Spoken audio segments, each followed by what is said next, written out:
মনে করেন না, আজকে আমরা যে জায়গাতে আছি সেই জায়গাতে আমাদের মানে এতটা খারাপ লাগতেছে, যে অনেক খারাপ লাগতেছে।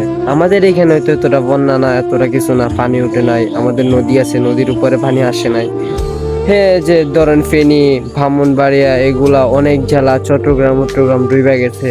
ভাই চট্টগ্রামে একটা ভিডিও দেখছিলাম যে একটা ভাই একটা মানুষকে জিজ্ঞাসা করলো যে আপনার নাম কি, ও নামটা কি জানি বললো, তার বাড়ি নিয়ে গেছে ওন দেশ থাকবো কোথায়? তাদের কথা চিন্তা করেন, ছোট ছোট বাচ্চার কথা চিন্তা করেন। আপনারা যারা সামর্থ্য আছে তারা প্লিজ আগায় যান, আপনারা আগায় যান, আপনাদের বড় ভাই বলতেছে আপনারা আগায় যান। আমরা এখনো ছোট রয়েছি, ফ্যামিলি থেকে আমাদের যাইতে দিব না। আমি এখন লাখ লাখ টাকা কামাই করি না যে মানুষের পাশে গিয়ে দাঁড়াবো। আপনাদের যাদের সামর্থ্য আছে তারা যান, তারা গিয়ে তাদেরকে হেল্প করেন, এতগুলা মানুষকে উদ্ধার করেন। আমি উমর ভাইয়ের রেগুলার ভিডিওগুলো দেখতেছি, দেখে মনে হইতাছে আমারও যাওয়া উচিত, কিন্তু গাইস কেমনে যাবো? আপনারা কোন কেমনে যাবো? সেইখানে কি আমার যাওয়া সম্ভব? আমার মা বাবা কি আমাকে দিবে একা একা? না, আমাদের এলাকা থেকে কোনো কেউ যাইতেছে না, এটাই তো, যাইতেছে না তো, কারণ ওরা নিজের স্বার্থের কথা চিন্তা করতেছে। আজকে হাজার হাজার মানুষ গাইস এতটা বন্যার মধ্যে পইড়া রয়েছে, আজকে হাজার হাজার মানুষ, তার সন্তান মরছে, সে বাবা হইয়া তারে দাফন দিবার জায়গা পাইতেছে না। সেইটাই আমাদের দেশ গাইস। ইন্ডিয়ার ভাত ছেড়ে দিতে শেষ, আমরা শেষ, আমরা আর কিছু করার আছে?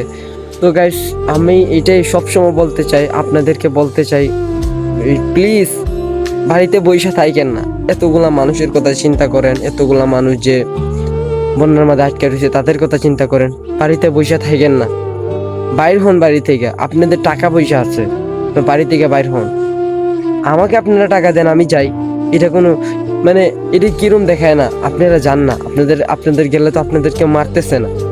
আপনাদের টাকা পয়সা আছে, আপনারা কেন দাঁড়ায় থাকবেন? এটা বলেন। এতগুলা মানুষের পাশে দাঁড়াইলে কি আপনাদের কইমা যাইবে? মানুষের মন থেকে আপনাদের তো আসবে না। এটা নিয়ে ডরাইতেছেন?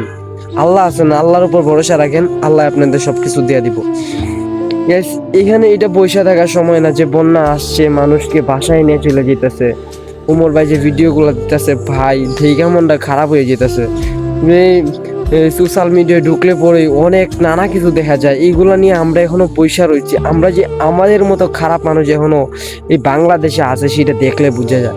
অনেক এলাকা থেকে মানুষই বাইর হইতেছে না ভাই, অনেক এলাকা থেকে মানুষ বেরিয়েছে না। তো শেষমেশ একটা কথাই থাকলো, আপনারা বাড়িতে বসে থাকেন না, প্লিজ গাইস বাড়ি থেকে বাইর হন, এটাই আমার সবচেয়ে বড় একটা কথা। হ্যাঁ গাইস, ছোট ছোট বাচ্চাদের কথা হইলো বাড়ি থেকে বাইর হন, ভাই তাড়াতাড়ি একটু হেল্প করেন তাদেরকে, তাদের পাশে গিয়ে দাঁড়ান। আপনাদের মতো বড় ভাইদের দাঁড়ানো উচিত। আপনাদের মতো বড় ভাই আছে যে লাগেই তো এই বাংলাদেশের হাজার হাজার মানুষ, কিছু বড় লোক মানুষ আছে যে লাগেই তো বাংলাদেশের হাজার হাজার মানুষ গাইস এখনো টিকা রয়েছে। ভাই একটাই কথা, যে আপনারা তাড়াতাড়ি যাবেন, তাদেরকে হেল্প করবেন, প্লিজ গাইস হেল্প করেন।